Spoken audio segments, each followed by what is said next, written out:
गांव के लड़के की कहानी। आज की ये कहानी सुनने के बाद आप हर काम पूरी ईमानदारी और मेहनत से करोगे, या कह लो ये कहानी आपको मजबूर कर देगी पूरी ईमानदारी और मेहनत से अपना काम करने के लिए। यह कहानी है एक गांव के लड़के की। घर की मजबूरी और पैसों की कमी की वजह से वह दूर शहर काम करने के लिए जाता है, ताकि वहां से वह कुछ पैसे कमा पाए, जिससे उसका और उसके घर वालों का खर्चा पूरा हो पाए। वह लड़का काफी दिनों तक काम की तलाश करता है और आखिरकार उसे काम मिल जाता है।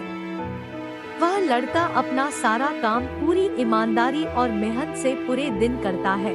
यह देखकर उसका मालिक खुश हो जाता है। अब 6 महीनों तक ऐसे ही चलता है। 6 महीने बाद वह लड़का अपने मालिक को कहता है, अब मैं कुछ दिनों के लिए वापस अपने घर जाना चाहता हूँ। और उस लड़के को पूरी उम्मीद थी कि उसका मालिक उसे घर जाने से नहीं रोकेगा। लेकिन उस लड़के के सोच से विपरीत उसका मालिक कहता है, नहीं, तुम्हें 2 महीने का थोड़ा और काम करना है और फिर उसके बाद अपने घर जा सकते हो। लड़के को थोड़ा गुस्सा आता है, लेकिन वह अपने गुस्से को शांत करके मालिक से पूछता है, बताइए मालिक, कौन सा काम है? उसका मालिक कहता है, हमें एक घर खरीदना है। तुम पूरे शहर में घूमो और तुम्हें जो सबसे अच्छा घर लगे वह घर खरीद लो, और जैसे ही यह काम खत्म हो जाता है तुम वापस अपने घर कुछ दिनों के लिए जा सकते हो। यह सुनकर वह गांव का लड़का खुश हो जाता है और जल्दी जल्दी घर को खरीदने का काम खत्म कर देता है। वह मालिक के पास जाता है और कहता है, मालिक, मैंने सबसे अच्छा घर आपके लिए खरीद लिया है। मालिक हैरान हो जाता है और कहता है, सिर्फ 10 दिनों में तुमने अच्छा सा घर खरीद भी लिया।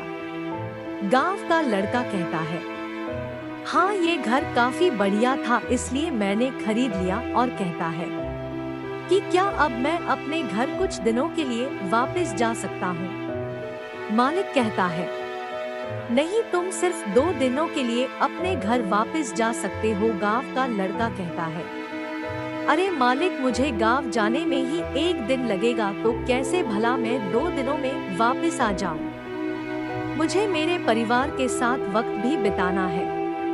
मालिक खुश होकर कहता है कि अब से तुम हमेशा अपने परिवार के साथ ही रहोगे। जो घर मैंने तुम्हें खरीदने के लिए कहा था वह घर तुम्हारे और तुम्हारे परिवार के लिए मेरे तरफ से एक तोहफा है। यह सुनकर वह गांव का लड़का खुश होने के बजाय मायूस हो जाता है और कहता है, अगर मालिक, आपने मुझे पहले कहा होता कि ये घर आप मेरे लिए खरीद रहे हो, तो मैं थोड़ी और जानकारी प्राप्त करके इससे और अच्छा घर खरीदता। मालिक ने कहा, मैंने तुम्हें 2 महीने दिए थे और 10 दिन में खरीद कर तुमने तुम्हारा नुकसान किया है। इसी तरह जिंदगी में भी हमारे साथ यही होता है। कहानी में जो मालिक था वह असल में वक्त था, और हमेशा वक्त जाने के बाद कहते हैं कि अगर मुझे पता होता तो मैं इससे भी अच्छा कर देता। इसलिए आप अभी जिंदगी में जो भी कर रहे हो उसे पूरे जुनून और मेहनत के साथ कीजिए। क्या पता आप आज जो काम कर रहे हो वो आने वाले समय में आपकी जिंदगी बदल दे। उम्मीद करते हैं कि आपको ये कहानी पसंद आई होगी। रोजाना इसी तरह की मोटिवेशनल कहानियों के लिए चैनल को सब्सक्राइब करो। कहानी पसंद आए तो लाइक जरूर करो। मिलते हैं एक और कहानी के साथ, तब तक के लिए धन्यवाद।